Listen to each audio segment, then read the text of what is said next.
Congratulations on the victory. When you imagined that fight, was that exactly how it played out, or did it just sort of end up that way? Absolutely not. I honestly thought me and Chase were going to get like 5 tonight, 3-round war, just banging it out. But I also did tell my coach, if he throws a lazy kick, I'm catching it. Word for word said this. I was like, I'm going to go to side control, then I'm going to go to mount. I'm going to hit him with some elbows. He's going to give me his back, and I'm going to choke him. I went to half guard, then mount, took his back. Just how it is, especially when you got a big dude like me on top of you, hammering you with elbows. It's not fun. When he was in that position and you started to go for the choke, did you know as soon as this is in, he's going to tap? No, it actually wasn't. I didn't have it at first. It was kind of on his chin. And I was trying to get it locked in, so I went short choke to try to punch it through. And then I heard him gargling. I was like, oh, got to squeeze this. You sounded almost a little bit disappointed there when you're like, oh, we're going to have 3 rounds fight of the night. Are you kind of, in a weird way, like, it would have been nice to get that bonus, or are you still hoping that you'll get... Hey, yeah, nobody got submitted tonight, right? Did anybody get submitted? There wasn't that many finishes, dude. No, so that's that. I mean, first round submission, I could use a bonus. I got 3 sons.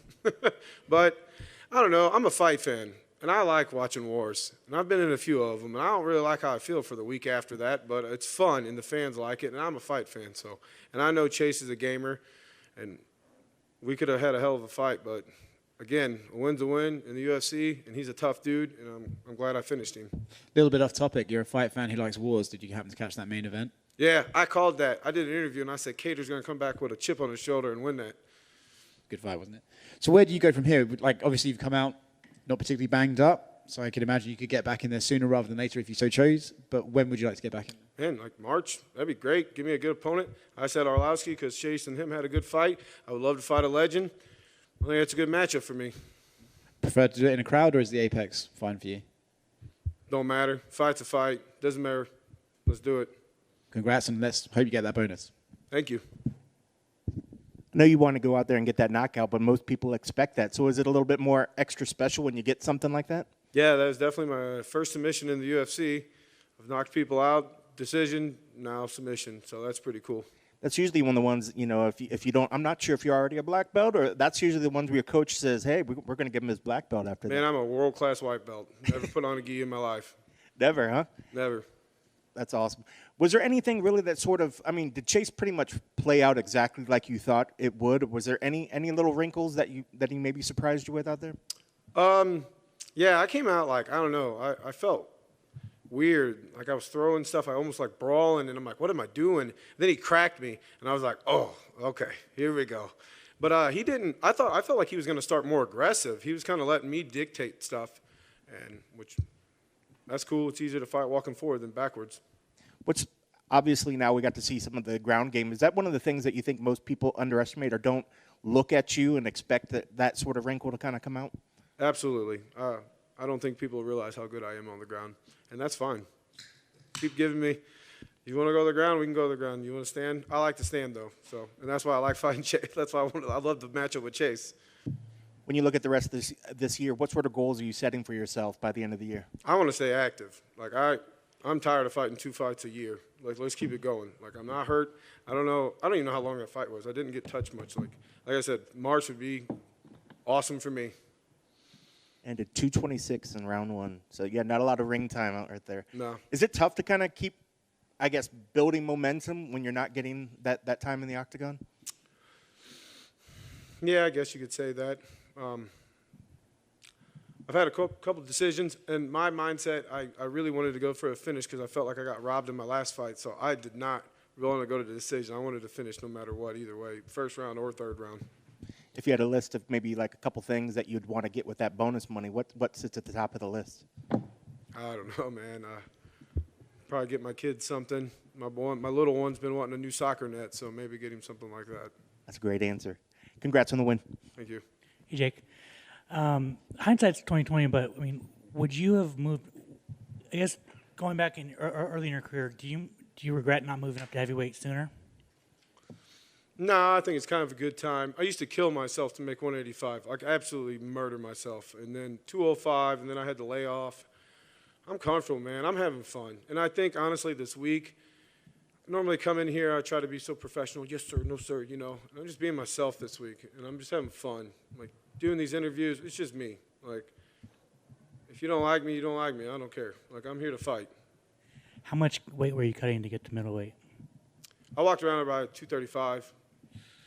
I would get to like 205 and didn't have nothing left, and I would suck my body down. It was brutal. That's brutal. Cool. Well, congratulations. Thank you.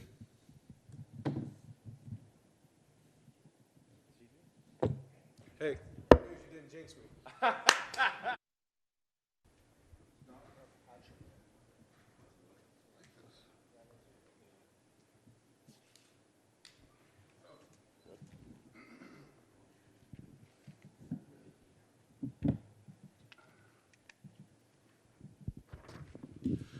What's up, guys? Fight of the night, no-brainer, the main event. Giga and Cater, Collier, performance of the night, and Slav was the third. Yeah. They all won $50,000. Like I said, clear fight of the night, obviously, in the main event. We didn't get to see either guy. They were both transported. I'm sure it's too early to have an update, but were there any specific concerns with their health, or was it just? Yeah, for me there was. Yeah, as soon as I saw Giga come back to the corner, I was telling my guys, get him out of here immediately and get him to the hospital. You know, when you're in a war like that,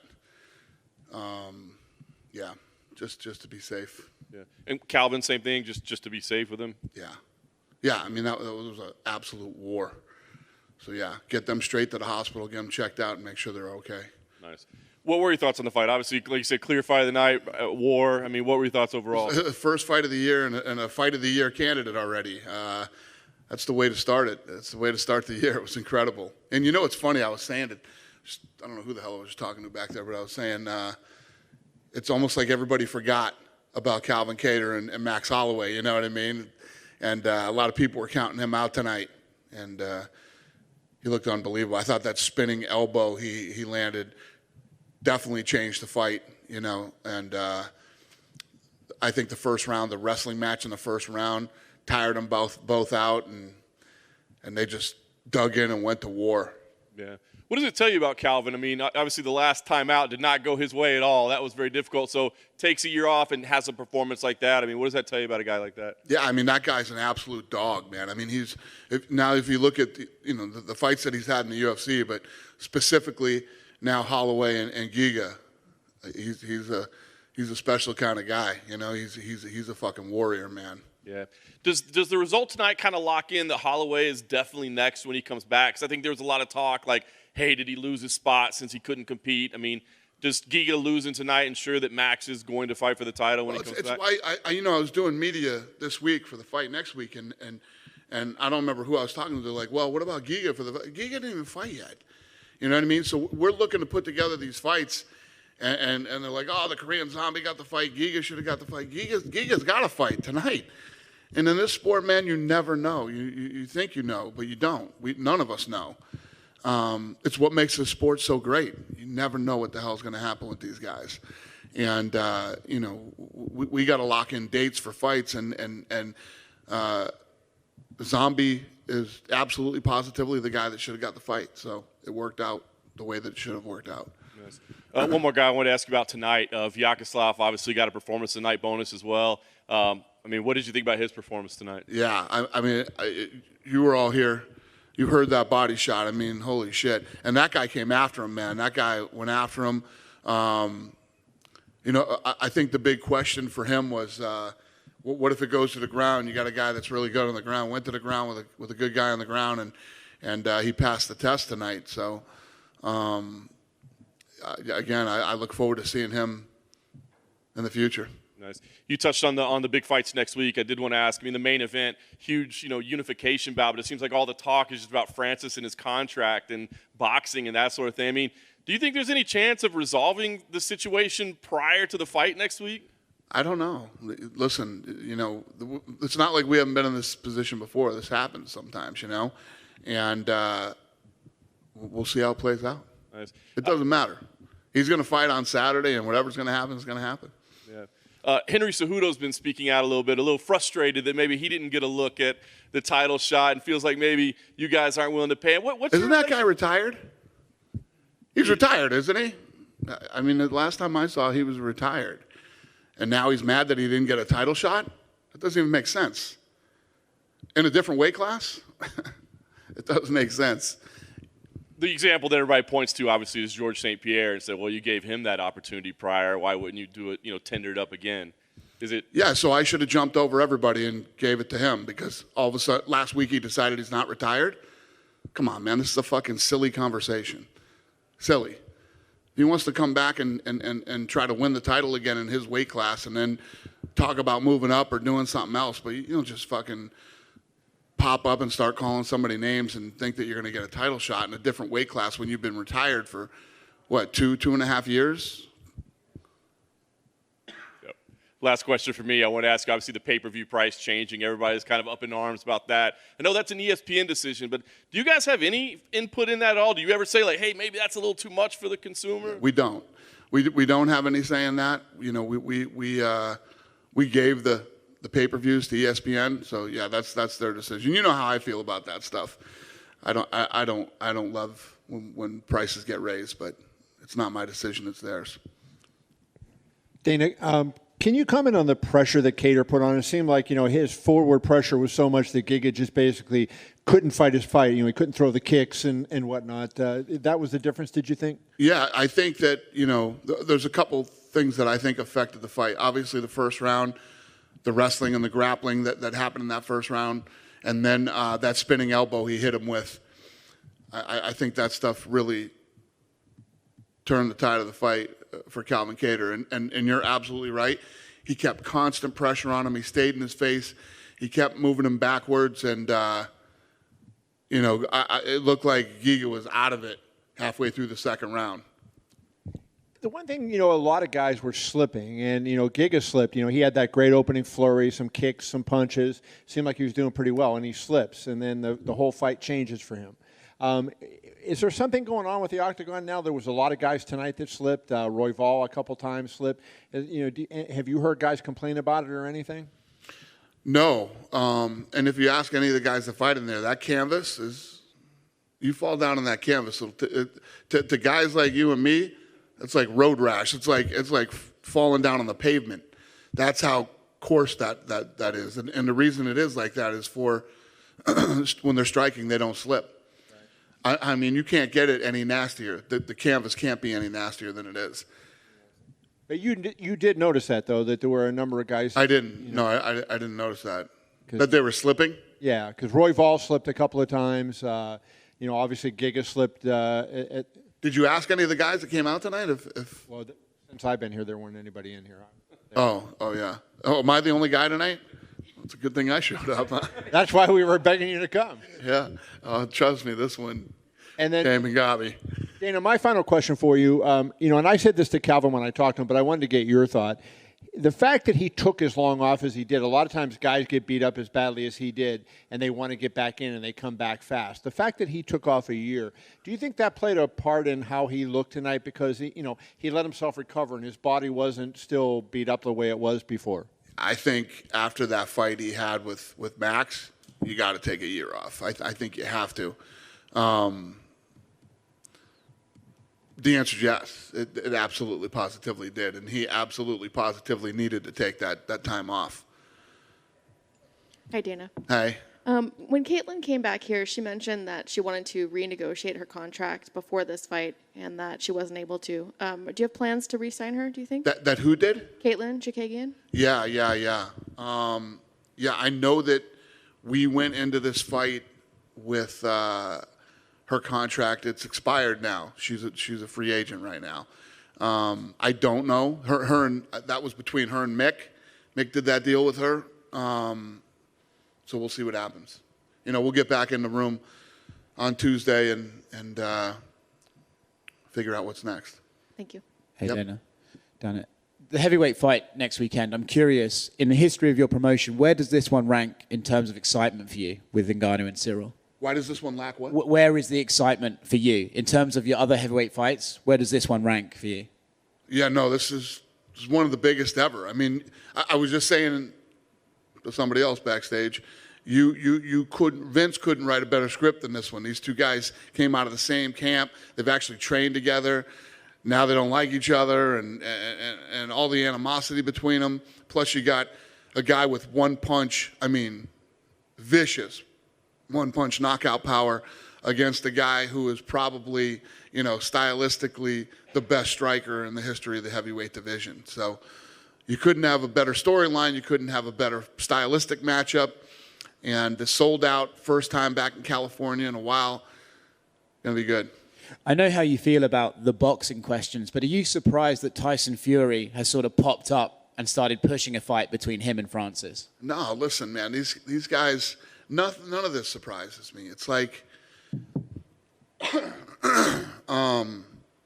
these boxing guys need guys to fight. That's what it shows. You know what I mean? And yeah, no, it doesn't surprise me at all. You were actually quoted in a lawsuit between Crawford and Bob Arum the other day when you said that. Oh, they could have pulled a lot of fucking quotes from me about Bob Arum. They just chose that one. There's got to be a 10-page, list of quotes from me about Bob Arum. But you're happy with that quote? Sure. Yeah, I'll own it. It's all obviously true. It's obviously the first event of the year, so I'm curious, 2022, can you give us a prediction, give us one prediction what you think will happen in the sport and in MMA and UFC this year? What do I think will happen with what this year? Give us one sort of crazy prediction that's going to happen this year. Oh, God, who knows what's going to happen this year, man? It's like, as soon as we start to get out of something, here comes Omicron, and this is what I will tell you. Whatever crazy shit gets thrown at us in 22, we'll fight through it. We'll get it figured out, and we'll continue to put on great fights. And I don't know if we'll leave the country or how many times we'll leave the country or how many different states we'll go to, but we'll keep doing what we've been doing the last 2 years and putting on the best fights literally in the world. Thank you. If you look at 21 and 20, they were two of the best years in UFC's history. So do the same in 22. Dana. Hey. Charles Rosa and Kevin Kroom hopped on a plane on 3 days' notice to come fight. I just wanted your thoughts on their balls to take a fight on short notice. Yeah, no, it's one of the other great things about this sport is that these guys do that, There's always a guy out there willing to step up and take an opportunity. So, yeah, I love it. Colby versus Masvidal got booked. I just wanted your thoughts on that fight. Did Colby and Masvidal? Yeah, we got it done. Finally, we got that fight done. I'm excited about it. Again, another great storyline and another great fight. Is there any truth to the rumor that Nate Diaz and Dustin Poirier might be the co-main event on that fight card? Nate Diaz? Nate? I don't know. I don't know yet. And then finally, UFC London does not have a main event. There's two kind of fights out there swirling. There's Uriah Hall versus Darren Till, and then Arnold Allen versus Dan Hooker. I just wanted to know if any of those fights are going to be the main event. Yeah, we haven't announced that card yet, right? Not really, no. Yeah, we're still working on that card. Yeah. Thank you. Thanks. Hey, Dana. You mentioned Omicron. When you got sick with COVID, you reached out to Joe Rogan for advice on what to do. I was wondering what your thoughts were with the 200-plus doctors trying to put pressure on Spotify, saying that Joe's a menace to... Are they really? Yeah. Well, how about this? Ever since I came out and said what I did, it's almost impossible now to get monoclonal antibodies. They're like they're making it so you can't get them. Medicine that absolutely works, they're keeping from us. I don't want to get too political and start getting into all this shit, but ivermectin and monoclonal antibodies have been around for a long time. Now all of a sudden you can't dig them up to save your life. The doctors won't give them to you, And even when I did it here in Vegas, which was however many weeks ago that I had it, like right before Christmas, I think, or something. I made one phone call and was able to get it done. And that's not like some fucking rich famous guy shit. Like anybody could have called and because that's what everybody always throws at me. Yeah, of course you can fucking make a phone call and get it. Bullshit. Everybody could have got it back then. Lene had it. Lene did monoclonal antibodies and did all that stuff. Everybody could get it. Now, And, you know, Rogan's been talking about it, then I went crazy talking about it. You can't get those things to save your life now, literally. Are you surprised at the backlash that people don't even want to allow you to discuss options and pretreatment? It's disgusting. It's disgusting. Yeah, it's one of the craziest things that I've ever witnessed in my life. You know, and I'm not talking about experimental drugs or things that this stuff's been around. And the ivermectin, You're a doctor? The guy won the Nobel Peace Prize. You're a doctor? Huh? You're a doctor? No, but there's plenty of doctors there you go. that do. Here he comes. I just asked a question. Are you a doctor? No, but I took them and they both work for me. So why shouldn't I be able to take them again? Or other people? I won't answer. No, come on, dive in. We do have a brain. Why shouldn't we be able to take our them? own decision. Right? You want to know what's scary? I bet I could get some fucking pain pills quicker than I could get monoclonal antibodies. No, not maybe. That's a fact. That's a fact. They fucking hand out pain pills like they're Tic Tacs. Nobody said that was right. Huh? And nobody said that was right.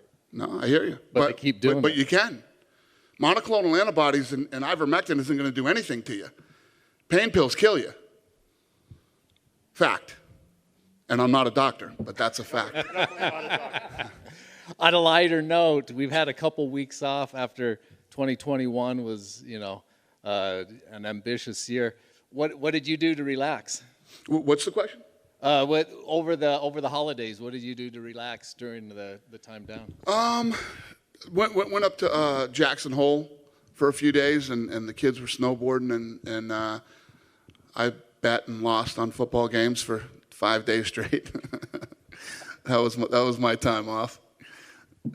Stay away from the parlays. Stay away from the what? The parlays. The parlays. Parlay, yeah. Yeah, that's why I don't bet on sports, man. I only do it at like the end of the year at like some of the fun games and when college football's going off. That shit will fucking make you old quick, man. Let me tell you. It's crazy. Have you guys ever seen on SportsCenter, Scott Van Pelt has a segment called Bad Beats? Oh my God. That's me literally every time I bet on a sporting event. It's crazy. Can you warn us what you're going to bet on before you do? Yeah, exactly. Yeah, exactly. That's how you'd win.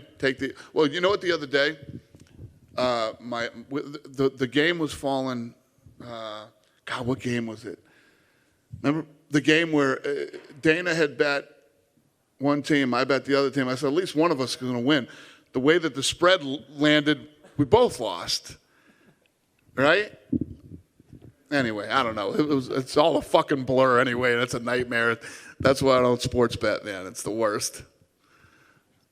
Thanks. Good? Quick one for you. Yep. So there was a report out that the Irish police department is investigating like an attack on Connor's establishment, and just knowing his past and some of the people that are involved over there. Like, any conversation with him just to see what he's doing? I haven't talked to him about that. I heard it too, but I don't know anything about it. You haven't talked to him like at all recently? No. Good. Thanks, guys. Have a good night.